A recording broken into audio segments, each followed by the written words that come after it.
ఆదికాండం 12వ అధ్యాయము 14వ వచనంలో చూద్దాం. 12:14.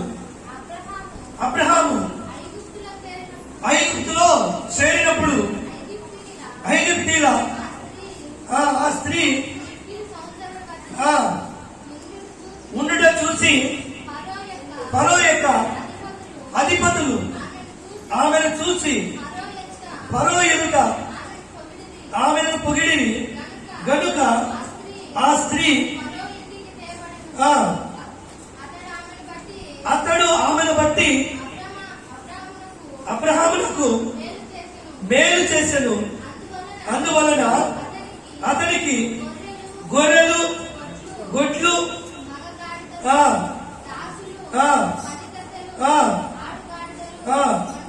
ఒంటెలు ఇవ్వబడను. దేవుని స్తోత్రం. హల్లెలూయా.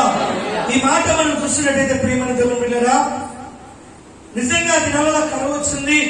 కరువు వచ్చినప్పుడు నిజంగా దేవుడు అబ్రహామును వాగ్దానం చేసి పిలిచాడు. కానీ అబ్రహాము ఎక్కడ నిలవైనా కరువును తీర్చేవాడు దేవుడు. అయితే ఈ కరువు రాగానే అబ్రహాము లోకమును ఐగుప్తు వైపు చూశాడు. దేవుని స్తోత్రం. హల్లెలూయా. లోకమును ఐగుప్తు వైపు చూశాడు. అయితే ఐగుప్తు అనగా లోకమని పోయిన వారు కూడా మనం విన్నాం. అయితే అక్కడికి వెళ్ళినప్పుడు నిజంగా ఈ చారాన్ని చూసినప్పుడు ఆమె చక్కని సౌందర్యత కనుక వాళ్ళు చూసి ఆ యొక్క ఫరో కదా రాజు ఆమెను భారీగా చేసుకోవాలనుకున్నాడు. అయితే అంతకంటే ముందు ఈ అబ్రహాము చారా యొక్క మాట కూడా ఏంటంటే, నేను ఎవరు అడిగినా నేను నా చెల్లెలని చెప్తాను, ఎందుకంటే నా భర్తని చెప్తే నన్ను చంపేస్తారనే తీర్మానము వీళ్ళు ముందే నిబంధన చేసుకున్నారు. హల్లెలూయా. వీళ్ళు ముందే నిబంధన చేస్తున్నారు. నిబంధన తీర్మానం కలిగి వీళ్ళు వెళ్ళినప్పుడు అక్కడ కూడా చెప్తాడు, ఈమె ఏమవును నీకంటే ఏమని చెప్తాడు, చెల్లెలని చెప్తాడు. ఉదాహరణకు నిజంగా మనం చూస్తే చెల్లెలు కాదు. దేవుని స్తోత్రం. ఎందుకంటే తల్లి కుమార్తె కాదు, తండ్రి కుమార్తె. దేవుని స్తోత్రం. హల్లెలూయా.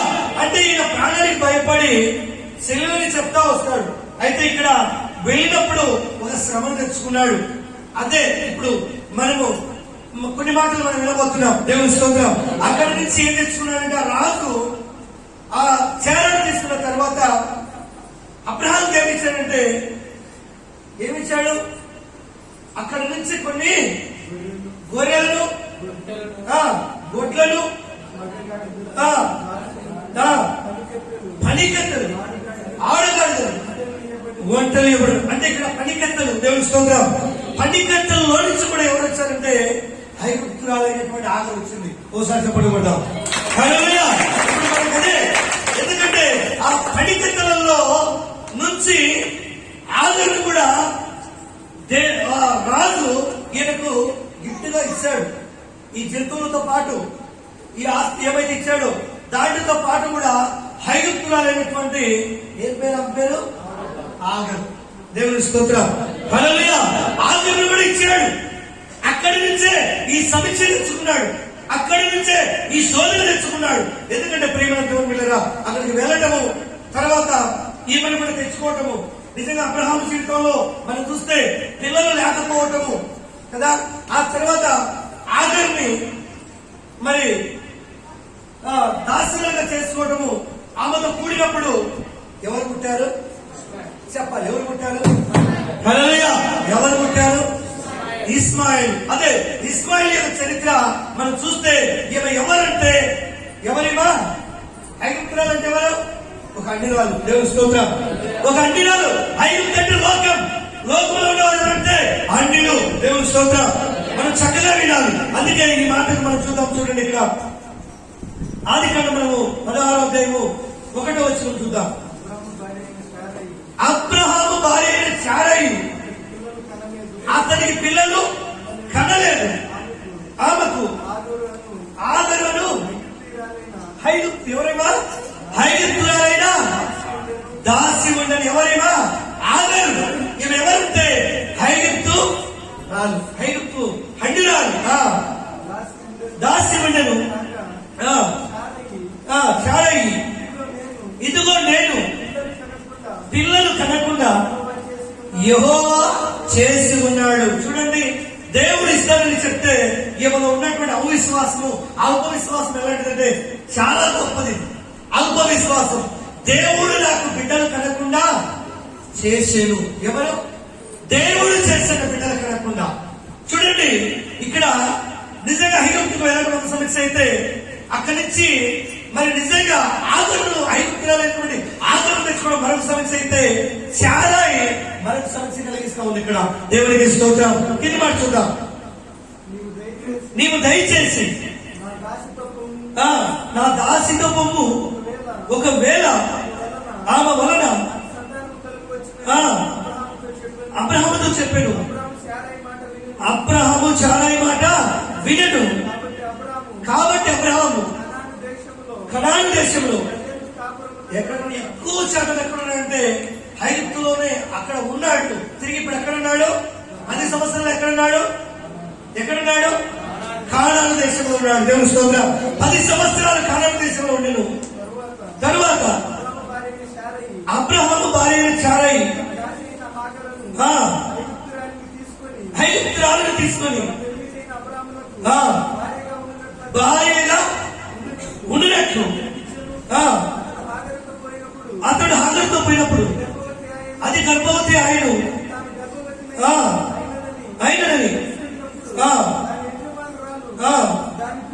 దాని దృష్టికి నీచమైనదాయను. హల్లెలూయా. చూడండి, ఇక్కడ చూస్తే శారాయిగా ఉన్నప్పుడు ఆగర్ను భార్యగా ఉంచుకోమన్నది. వారికి ఈ విధంగా చేసినప్పుడు ఆమె గర్భవతి అయింది. గర్భవతిని ఎప్పుడైతే ఎవరైనా ఆగర్ అయిందో శారాయి ఎలా చూసిందంట? నీచముగా, చిన్న చూపు చూస్తున్నారు. సమీక్ష ఎక్కడ స్టార్ట్ అయిందంటే నిజంగా వాళ్ళకి అడుగడుగును కూడా సమీక్ష. ఎందుకంటే దేవుని యొక్క విధానములు తక్కువే. సరే, అది మనం పక్కన పెడితే నిజంగా చాలా ఏమో దృష్టి ఏమైంది? నీచమైనది ఆయను. అది చారాయి.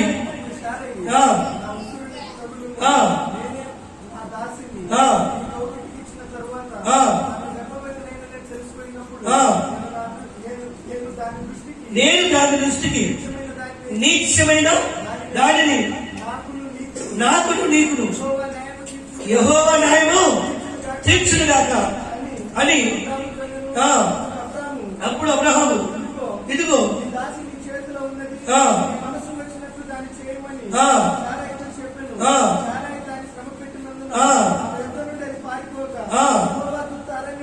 యెహోవా దూత అరణ్యములో నీటి తుక్క యొక్క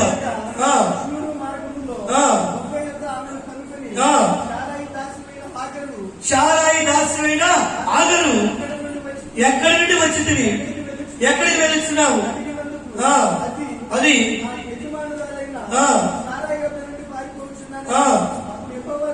అప్పుడు యెహోవా దూత తిరిగి వెళ్ళి ఆమె చేతి కింద అడిగి ఉన్నప్పుడు మరి యెహోవా దూత నీ సంతానము నిశ్చయముగా విస్తరింపజేసేది.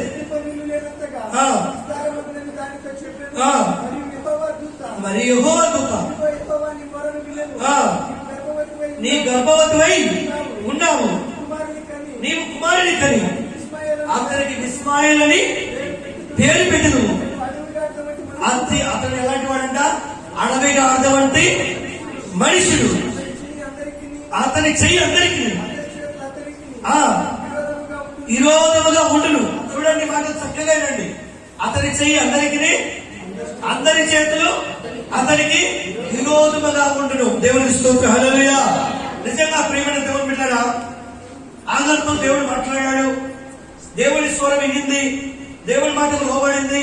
అయితే తిరిగి నీ సంతానమును నేను విస్తరింపజేస్తానని చెప్పింది. నీ కుమారుడు పుడతాడు, అతనికి ఏమని పేరు పెట్టబడింది? ఇస్మాయిల్. దేవుని స్తోత్రం. హల్లెలూయా. ఇస్మాయిల్ అని పేరు పెట్టబడి, మరి అతని చేయి అందరికి, అతని చేతులు అందరికి ఎలా ఉంటాయంట? ఈ దినాలలో మనం చూస్తున్నాం కదా, ఈ దినాలలో మనం చూస్తున్నాం. ఎందుకంటే చాలా మటుకు కూడా మనము బయట పాలిస్తీనా అక్కడ కొన్ని దేశాలను చూస్తే ఉగ్రవాదులుగా మారి విరోధులు ఎవరు అంటే నిజంగా మనం చూస్తున్నాం కదా.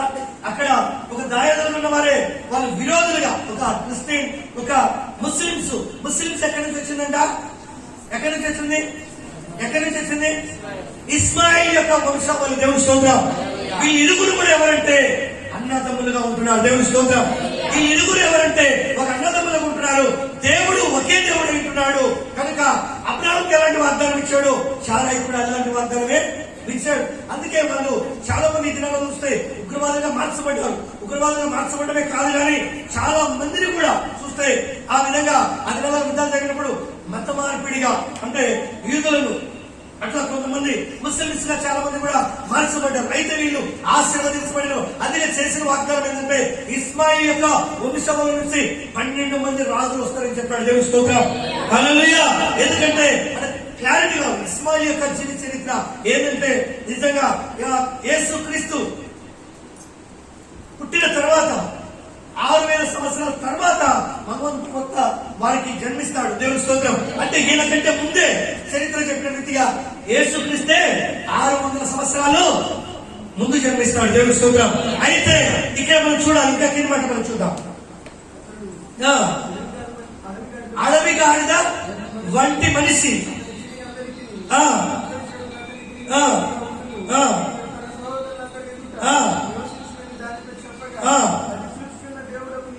దేవుని స్తోత్రం. హల్లెలూయా. ఇక్కడ చూడండి, క్లారిటీగా వినండి. ఆగర్ వెళ్ళిపోయింది. ఆగర్తో దేవుడి దూత మాట్లాడింది. ఆ దేవుడి పేరు ఏదో ఆగర్కు తెలియదు. ఆగర్కు తెలియదు. అందుకే దేవుడి పేరు ఏమని పెట్టింది? చూచుచున్న దేవుడు అని పెట్టింది. దేవుడి స్తోత్రం. హల్లెలూయా. అప్పుడు దేవుడి పేరు ఏంటంట? చూచుచున్న దేవుడు అని ఎవరి పేరు పెట్టారు? ఆగర్ పెట్టు. దేవుడు యెహోవా అని అప్పటికి ఆమెకు తెలియదు. ఆమె కుమారుడైనటువంటి ఇస్మాయిల్ కూడా తెలియదు. అందుకే నిజంగా వాళ్ళు యెహోవా దేవుడిని నమ్ముతారు కానీ యేసుక్రీస్తుని నమ్మరు. దేవుని స్తోత్రం.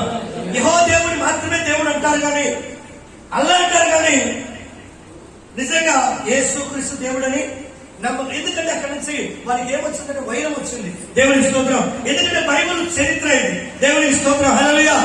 క్లియర్ గా తెలుసుకోవాలి. అందుకే మొట్టమొదటిగా ఆగరు నిజంగా ఏమని పెట్టిందంటే నువ్వు చూచుచున్నా దేవుడు. ఇది మాట చూద్దాం.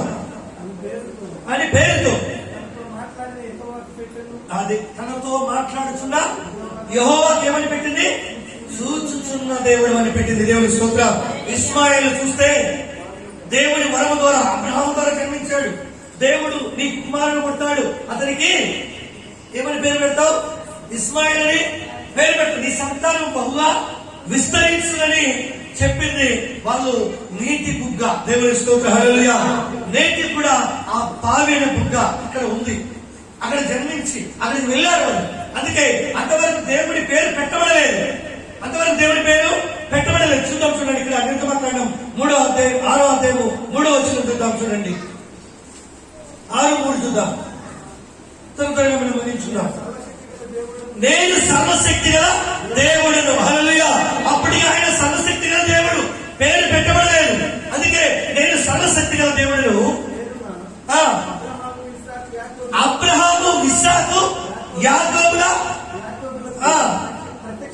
ప్రత్యక్షమైంది కానీ యెహోవా నా నామమున నేను వారికి ఇంకను తెలియబడలేదు. దేవుని స్తోత్రం. హల్లెలూయా.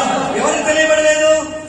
అబ్రహాముకు తెలియదు, ఇస్సాకు తెలియదు, యాకోబుకు తెలియదు, ఇస్మాయిల్కు తెలియదు. అందుకే ఈ ఇస్మాయిల్ ఆగరు వెళుతూ దేవుని స్వరం విన్నాడు. దేవుని స్తోత్రం. ఈమె గర్భముతో వెళుతూ దేవుని స్వరం విని ఏమని చెప్పిందంటే ఆయన చూచుచున్న దేవుడు. హల్లెలూయా. హల్లెలూయా. ఇస్మాయిల్ ఎక్కడి నుంచి వచ్చాడు? ఎవరి సంతతి? నిజంగా మనం చూస్తే మొట్టమొదటిగా ఇక్కడ ఒక అండిరాలైనటువంటి హైగురాలు ఆగర్ అనేటువంటి వ్యక్తి దేవుని మాట వినగలిగింది. దేవుని స్వరం వినగలిగి చెప్పడం ఒకసారి. హల్లెలూయా. నిజంగా దేవుని మాట వినిన, దేవుని మాటకు లోబడిన, దేవుని పేరుతో బయలుదేరినటువంటి శారాయి తిరుగుబాటు అయింది. దేవుడే నాకు నా గర్భమును పిల్లలను పుట్టకుండా చేస్తున్నాడని చెప్పేసి తప్పంతా కూడా చేయడం జరిగింది. అక్కడి నుంచే వైరం కూడా స్టార్ట్ అయినట్టుగా మనం చూస్తున్నాం. నిజంగా ఆగర్ చూస్తే తన కుమారుని తీసుకొని వెంట పెట్టుకొని ఆమె ఒక లోయైన ప్రాంతానికి అక్కడికి వెళ్ళటం జరిగింది. ఎందుకంటే అన్నిరాల యొక్క విశ్వాసం చూసి దేవుడు ఆమెతో మాట్లాడాడు. అందుకే వారికి తెలియదు. యేసుక్రీస్తు దేవుడు అంటే తెలియదు. ఎందుకంటే అక్కడే చెప్పాడు. ఎందుకంటే ఈ మహమ్మద్ ప్రవక్తకి చూస్తే ఇక్కడ మరి యేసుక్రీస్తుకు 8,000 సంవత్సరాలు తేడా ఉంది, 6,000 సంవత్సరాలు తేడా ఉంది. అందుకే వాళ్ళు అటు వెళ్ళిపోయి అంతవరకు వీళ్లకు ఆ దేవుడి పేరు తెలియకనే యెహోవా అంటే నమ్ముతారు, మిగతా వారిని మోసే, యేసుక్రీస్తు, ప్రవక్తలని నమ్ముతారు. దేవుని స్తోత్రం, హల్లెలూయా. ప్రవక్తలని నమ్ముతారు. ఇవన్నీ కూడా బైబిల్లో మనం చూస్తే చక్కగా మనకు ఎవరనగా బైబిల్లో దేవుడు ఒక్కడే, మనందరం ఒకటేనని దేవుడి వాక్యము చదివిస్తా ఉంది. అందుకే అక్కడ అంటాడు చూడండి, ఇంకా కింద మాట మనం చూద్దాం. యెహోవాను నా నామము నేను తెలియబడలేదు, మరియు దేశమును వారికి ఇచ్చుటకు నా నిబంధనను ఐగుప్తును దాసత్వమును లోపరుచుకున్నా నా నిబంధనను. కాబట్టి ఇలాగ చెప్పు, నేను యెహోవాను. అక్కడ దేవునికి పేరు నియమించబడింది. దేవుని స్తోత్రం, హల్లెలూయా. నేను యెహోవానని వారికి చెప్పు. ఎవరికి? ఇశ్రాయేలు ప్రజలకు చెప్పు. ఎవరు నీతో మాట్లాడారు? ఆయన పేరు ఏంటంటే ఆదురు చెప్పింది, ఆయన చూస్తున్నా దేవుడే. కానీ ఇక్కడ ఏం చెప్పాడంటే నేను యెహోవానని చెప్పు. హల్లెలూయా. ఆయన యెహోవానే ఆదురుతో మాట్లాడాడు. ఆ యెహోవానే ఇశ్రాయేలు ఆదరణ తోడై ఉన్నాడు. నేను ఆశీర్వదిస్తానని చెప్పాడు. ఎందుకంటే ఆ దేవుడే ఇక్కడ మోసే ఏమని చెప్తున్నాడు? నేను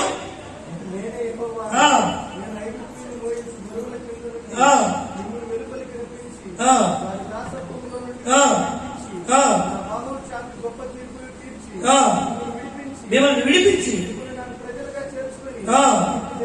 మీకు దేవుడినై ముందును. హల్లెలూయా.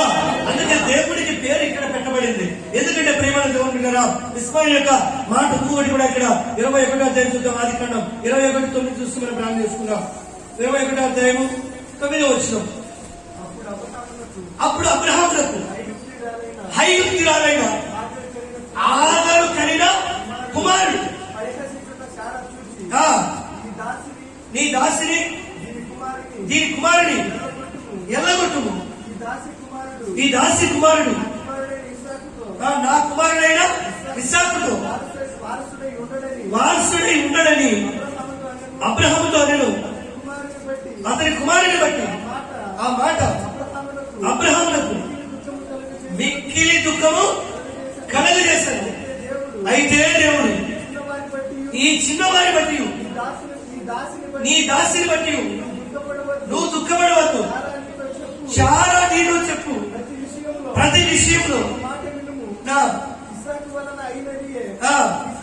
ఇస్సాకు వలన అయినదే నీ సంతాన మనవడును అయినను నీ దాసి కుమారుడు నీ సంతానమే కనుక అతనికి కూడా ఏం చేస్తాడంట?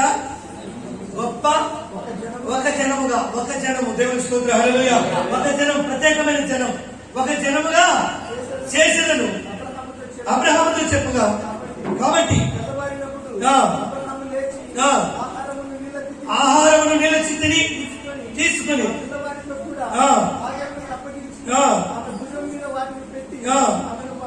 ఆమెను పంపివేశాను. బేర్షెబా అనగా బావి. దేవుని స్తోత్రం. బేర్షెబా అనగా ఒక బావి. దేవుని స్తోత్రం. ఆ బావి అరణ్యములో ఒక బావి ఉంది. బేర్షెబా అనే బావి.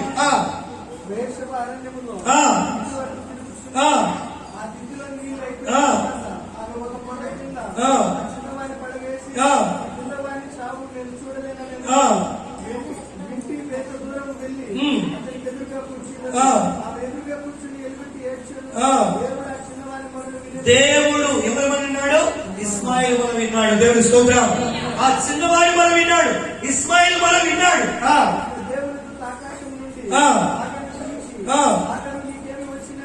ఆదరణ నీకేమి వచ్చినది? భయపడకు. ఆ చిన్నవాడు చోట దేవుడు వారి స్వరము ఈ ఉంటాడు.